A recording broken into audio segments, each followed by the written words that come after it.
What's up, everybody? Jason here with Ride Detroit, giving you your tutorial for the day. Today, we're going to be talking about step throughs versus step overs. First off, I want to let everybody know the reason I don't have a mask on is because Anthony and I are the only two people in the shop right now, and Anthony is way back there. So we are definitely socially distancing. I encourage everybody to wear their masks. When we have customers in the shop, you must wear a mask.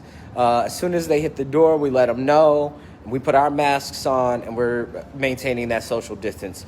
It's very important that everybody continue to do that so we can continue to stay safe. Enough with the preaching. On to step throughs versus step overs.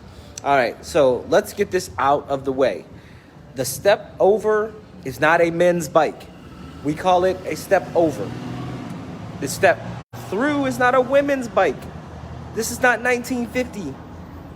Bikes are not based off of whether you want to lift your leg over or lift through. That doesn't make you a gender. That's a preference. All right, this is 2020. So we no longer call them men's and women's.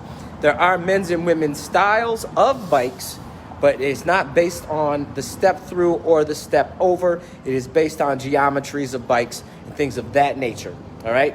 So without further ado, the first bike we're going to talk about is the step over. That is your traditional bike. You'll see right here that the bar is higher, and so you are required to lift your leg over that bar to get onto the bike.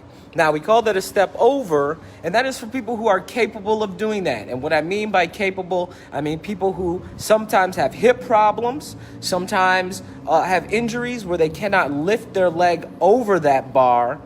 That's when they would go to what we call the step through version of the bike. Once again, not a women's bike, but you'll notice that the bar on a step through is noticeably lower in the dip. That makes it easier for a person, once again, with those injuries, or you don't even have to have an injury. You just might not want to throw your leg over that bar on the right. You might just want to step through. So once again, it is not men's versus women's. It is preference of how you want to enter or get on your bike. All right? So when you come into the shop, don't have that stigma. The other day I had a guy come in, and all he kept saying was, I want a men's bike, I want a men's bike. And he could barely lift his leg over the step over bar. Even so much to the point when I showed him a step through, he naturally stepped through and got on the bike way easier. But because of the fact that he felt like it was a women's bike, he went ahead and bought the step over, even though his wife was really clowning him the whole time, telling him how he was going to have to use a stool to get onto the bike. So, once again, just wanted to talk to you briefly about step over versus step through. Just to recap what we talked about, this is a step over bar. That is for people who have the ability to throw their leg over the bar and over the seat. And that is a step through. That is for a person who is a little more challenged by that motion or just doesn't want to do that. The bike that I ride right now is the HSD, which is right here. And if you notice, there is a step through.